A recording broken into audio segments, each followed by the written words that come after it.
Doctor साहब नमस्कार। मैं नमस्कार। IKMG रेडियो से बोल रही हूँ। आपका श्रोताओं, आज हमारे साथ IKMG रेडियो पर जुड़ रहे हैं कानपुर के जाने माने पेडियाट्रिशियन डॉक्टर योगेश टंडन। क्या बताऊं श्रोताओं, मेरे पास तो उनके डिजिग्नेशन की एक लंबी लिस्ट है। पता नहीं कितनी सक्सेस उन्होंने अपनी लाइफ में पाई है। चलिए शुरू करते हैं, थोड़ी सी बातें आपके साथ शेयर करते हैं। Dr. Saab has completed medical graduation from GSVM Medical College, Kanpur in the year 1970. He has completed post-graduation in child health 1973. Since then, Sir is practicing. He was Vice President of IMA Kanpur local branch in the year 2008 and 9. An executive member of local IAMA branch number of times. He worked as a treasurer also in IMA UP State Conference. Done lot of charitable work in so many hospitals and did so many free camps for the humanity. इतना ही नहीं दोस्तों, he has been president of IAP Kanpur in 2010. Welcome you, Dr. Saab, on IKMG Radio. धन्यवाद लक्ष्मी जी। तो doctor साहब, आज मैं आपसे कुछ सवाल पूछना चाहूंगी, अपने श्रोताओं को बताना चाहूंगी, आपके विषय में थोड़ी जानकारी देना चाहूंगी। तो मेरा सबसे पहला सवाल आपसे ये है कि उस जमाने में, आज से 46-47 वर्ष पहले जब आप डॉक्टर बने थे, आपने प्रैक्टिस शुरू की थी, किस तरह उसके पहले आपने एडमिशन लिया, कैसे शुरुआत की, क्या आपके पारिवारिक हालात थे और कैसा फैमिली सपोर्ट था? थोड़ा सा हमारे श्रोताओं को आप बताएं। लक्ष्मी जी, अपने श्रोताओं के लिए मैं कुछ अच्छे, कटु और मीठे एक्सपीरियंसेस शेयर करूंगा। जी। जब हम लोग के टाइम में मेडिकल के लिए इतना कट थ्रोट कंपटीशन नहीं हुआ करता था, ना ही इतना क्रेज था। ये बात मैं बता रहा हूँ आज से 47 साल पहले की। 47 साल तो मुझे प्रैक्टिस करते हुए हो गए, और बहुत बड़ी प्रैक्टिस भी बात मैंने है शुरू सर। करी थी 8 साल और पहले। तो ये इशू आपको बता रहा हूँ सन 66 का, 1966। तब हो सकता है कि आप में से बहुत से लोग पैदा ही नहीं हुए हों। तब एज ए रूटीन हम लोग CPMT में डॉक्टरी का क्रेज हुआ करता था। रूटीन में बैठ जाते थे और मेरा भाग्य था कि मैं एक ही बार में सेलेक्ट हो गया था। वेरी गुड उस डॉक्टर समय साहब, बिग अचीवमेंट। और उस समय में आज की तरह ऑब्जेक्टिव क्वेश्चन नहीं हुआ करते थे, डिस्क्रिप्टिव होते थे। हमारे टाइम में आगरा यूनिवर्सिटी ने इसको करा था। और उस समय जब अखबार आया तो अमर उजाला में अखबार में था, और उसने बहुत से लोगों का उजाला कर दिया था। उसने रिजल्ट छाप दिया था, 33% से ऊपर जिनके लोग थे सबको पास कर दिया था। तो आपने तो डॉक्टर साहब अपने परिवार में उजाला ही उजाला फैला दिया। तो वो 33% का रिजल्ट जरूर था लक्ष्मी जी, लेकिन सिलेक्ट तो ऊपरी के कुछ लोग होने थे कि मेडिकल कॉलेज में उतनी ही सीटें होती थी, ऊपर के छांट के ले लिए गए। लेकिन अमर उजाला जो अखबार था उसने बहुत से लोगों की जिंदगी में उजाला कर दिया था। And I was fortunate to be among first top as required. जितने लोग जरूरत थी 5 मेडिकल कॉलेजेस की, उस समय मेरठ, आगरा, लखनऊ, कानपुर और इलाहाबाद, ये 5 मेडिकल कॉलेज का एक साथ होता था। अब तो मेडिकल कॉलेजेस की भरमार हो गई है। We are also fortunate doctor sahib कि हम लोगों के समाज को, देश को इतने अच्छे डॉक्टर मिले। चलिए, अब दूसरा सवाल मैं आपसे ये पूछना चाहूंगी सर कि आपके करियर का कोई एक दिलचस्प किस्सा हमारे श्रोताओं को आप बताएं।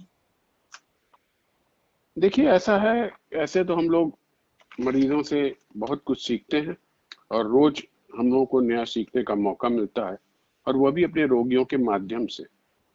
इसलिए प्रत्येक रोगी की हर बात को सुनकर उसका विश्लेषण करूं, ये मैंने अपनी आदत बना ली है, चाहे उसका वर्तमान बीमारी से, वर्तमान परिस्थितियों से संबंध हो या ना हो।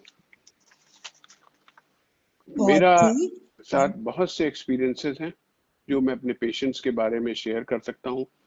नाम के लिए एक दो चीजें लोगों को बताऊंगा। आज के ज़माने में जैसे वर्तमान परिस्थिति में सोलो क्लिनिक चलती हैं, एक डॉक्टर बैठ के क्लिनिक चलता है, मुझे ऐसा लगता है कि भविष्य में अब ये पॉसिबल नहीं हो पाएगा।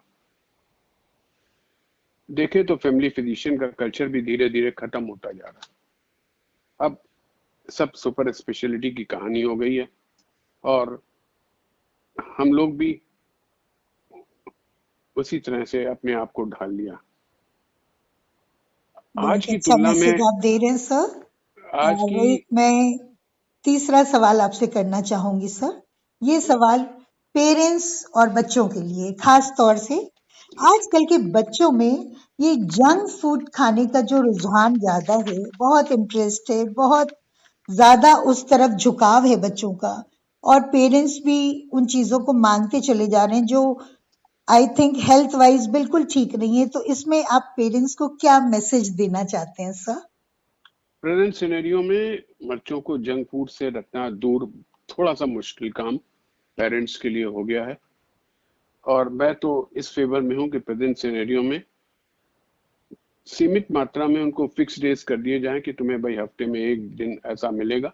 कोशिश करें जो भी fast food, pizza, burger, noodles वगैरह हैं वो घर में बना के खाएं, उससे क्वालिटी ऑफ फूड भी अच्छी होगी और बच्चों को ये आपको पता चलेगा कि आप अपने बच्चों को क्या खिला रहे हैं। फलों पर ज़्यादा जोर दें और उनका प्रयोग कर अच्छी फैंसी डिशेस बनाएं, तो उससे ये रहेगा कि आपके बच्चों को पता चल जाएगा। आजकल जैसा कल्चर चल रहा है, नरिशिंग फूड जरूर दें, लेकिन बच्चों को कभी कभार आप जरूर खिलाएं क्योंकि बच्चे खाना चाहते हैं। हालांकि ठीक है, मुझसे मेडिकली पूछा जाए तो ये गलत है, लेकिन अब कल्चर आजकल का ऐसा है कि आप कैसे इन चीज़ों को। अब देखिए, फॉर एग्जांपल मैं छोटा सा मिसाल दे रहा हूँ। आज से साल भर पहले हम लोग ये बच्चों को कहते थे कि 3 साल तक के बच्चे को नहीं देना है, बच्चों को मोबाइल का एक्सपोजर ना हो। लेकिन करंट कोरोना एपिडेमिक ने, कोरोना पैंडेमिक ने हम लोगों को मजबूर कर दिया। अब हम लोगों के हर घर में बच्चे मोबाइल से पढ़ाई कर रहे हैं, टैबलेट से पढ़ाई कर रहे हैं, जो कि उनकी लॉन्ग टर्म के लिए देखा जाए तो नुकसानदेह है और बच्चों को आंखों पे जोर पड़ता है। इतने लंबे लंबे समय तक उनका एक्सपोजर होता है। तो ठीक है, समय के हिसाब से आपको बदलना पड़ेगा उस तरह से जैसे कि हम लोग भी बदलते रहे हैं। उस समय की तुलना में हम लोगों की मैट्रिक प्रैक्टिस बहुत नेग्लिजिबल थी, बहुत प्रिमिटिव थी। आज अपने आप को पेश रखने के लिए हम लोगों को बहुत कुछ नए लोगों से सीखना पड़ता है और अपडेट करना पड़ता है रिफ्रेशर कोर्स अटेंड करके। तो मेरा अपना कहना यह है कि समय के हिसाब से आपको बदलना बहुत जरूरी है, हर इंसान को बदलना चाहिए। मैंने भी जब प्रैक्टिस शुरू करी थी तो मैं डिस्पेंसिंग प्रैक्टिस करता था, मात्र जैसे पुराने जमाने में शीशी में दवा दी जाती थी। अब सिनेरियो बदल गया है, न तो मरीज पसंद करता है रोज डॉक्टर के यहाँ आके लाइन लगाने की, और ना ही डॉक्टर भी चाहता है। हर आदमी चाहता है कि उसको समय दिया जाए और उसको अच्छे से डील किया जाए।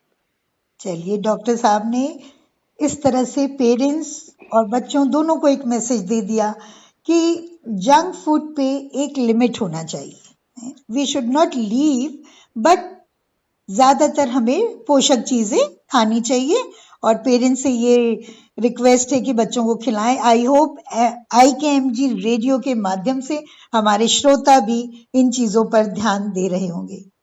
डॉक्टर साहब, एक अंतिम सवाल आपसे ये पूछना चाहूंगी। आजकल जो माहौल चल रहा है देश में, पूरे विश्व में, सब परेशान और हैरान है। आप समझ गए होंगे मैं किस बात पर जोर दे रही हूँ, पैंडेमिक पर। आप इस विषय पर क्या संदेश और आदेश करना चाहेंगे? मैं तो आदेश इसलिए कह रही हूँ कि डॉक्टर्स की बात जल्दी लोग मान लेते हैं, इसलिए हमारे श्रोताओं को आप थोड़ा सा इस विषय में जागरूक करें सर। लक्ष्मी जी, सलाह तो मैं जरूर दे सकता हूँ, आदेश देने की हैसियत आजकल के जमाने में किसी डॉक्टर की नहीं है। सलाह मैं दे सकता हूँ और मैं लोगों से एक्सपेक्ट करूंगा, चाहे वो मुझसे बड़े हों, चाहे मेरे साथी हों, चाहे मुझसे छोटे हों, कि वो इन चीज को ध्यान से सुने। कुछ बातें हैं। पहली बात, कोरोना भीषण रूप ले चुका है। जो पिछले साल आज 13 महीने हो गए हैं इस चीज को उठे हुए, और हम लोग उसको बीच में अच्छे से काबू पा लिया, लेकिन ये हम लोगों की निग्लिजेंसी है जिसकी वजह से ये दोबारा फिर से हम लोगों के पास आ गया है। अब मेरा आपको सबमिशन केवल ये है कि केवल 2-3 चीजों का बहुत ख्याल रखें। देखिए, एक तो वैक्सीन आई है। मैं 1 मिनट सावधानी बरतने से पहले बता देता हूँ बचाव के तरीके। बचाव के तरीके में, बचाव हमारे पास अपने आप है। वैक्सीन तो हम लोग लगवाएंगे ही, लेकिन उसके पहले हमारे पास बचाव है। हमारे पास 3 चीजें वैक्सीन की अपने पास हैं, जिसके लिए हमें किसी डॉक्टर के पास, किसी अस्पताल के पास कहीं नहीं जाने की जरूरत है। और वो 3 चीजें हैं आपकी, जो आपको हमेशा हाथ धोएं, 20 सेकंड तक हाथ धोएं, मास्क का इस्तेमाल करें, और सोशल डिस्टेंसिंग कम से कम 6 फुट की दूरी जरूर होनी चाहिए। इन चीजों का ध्यान रखें। ये नेचुरल वैक्सीन है। वैक्सीन आई है, उसमें बहुत से लोगों के क्वेरीज हम लोगों को रोज आते हैं कि हम लगवाएं कि न लगवाएं, लेकिन मेरी आपको सलाह ये है, अपने डॉक्टर जिनका आप इलाज कर रहे हैं, कुछ कंट्राइंडिकेशन जरूर है, लेकिन अदरवाइज 95% लोगों को कोई कंट्राइंडिकेशन नहीं है, वो आराम से लगवा सकते हैं और अच्छी खासी तादाद में अवेलेबल है। तो मेरा अपना केवल सजेशन ये है, सावधानी बरतिए, मास्क का प्रयोग करें, वो भी देखिए 3 लेयर मास्क का करें। 3 लेयर मास्क, और न जी कपड़े के मास्क, ये फैंसी मास्क जो आजकल बाजार में बिक रहे हैं, इनका इस्तेमाल न करें। ये सिर्फ दिखाने के हैं, लेकिन मेडिकल जो भी वायरस को प्रोटेक्शन नहीं दे रहे हैं। 3 लेयर मास्क बहुत रीजनेबल पैसों में आराम से मिलते हैं। भीड़ वाली जगहों पे न जाएं, 6 फुट की दूरी बनाएं। अपनी इम्यूनिटी बढ़ाने के लिए आप काढ़ा पी सकते हैं, जो जिसमें अदरक, दालचीनी, काली मिर्च, नींबू, आपके जिंक, बहुत सी चीजें होती हैं। ज्यादा से ज्यादा गुनगुने पानी का इस्तेमाल करें। हो सके दिन में 3-4 बार चाय पिए, और थोड़े मोड़े इलाज के लिए आप गरारा जरूर करें, तो स्टीम जरूर श्रोताओं, लें। डॉक्टर साहब ने हम लोगों को 2 बहुत इम्पोर्टेंट मैसेज दिया है कि एक, हम लोग ये जो कॉटन मास्क लगाते हैं, इसकी जगह 3 लेयर्स मेडिकेटेड मास्क लगाएं और गरारा करें। थ्रोट का हम लोग विशेष ध्यान रखें।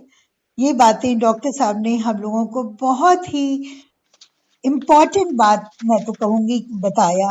बहुत अच्छी सलाह दी हमारे श्रोताओं को।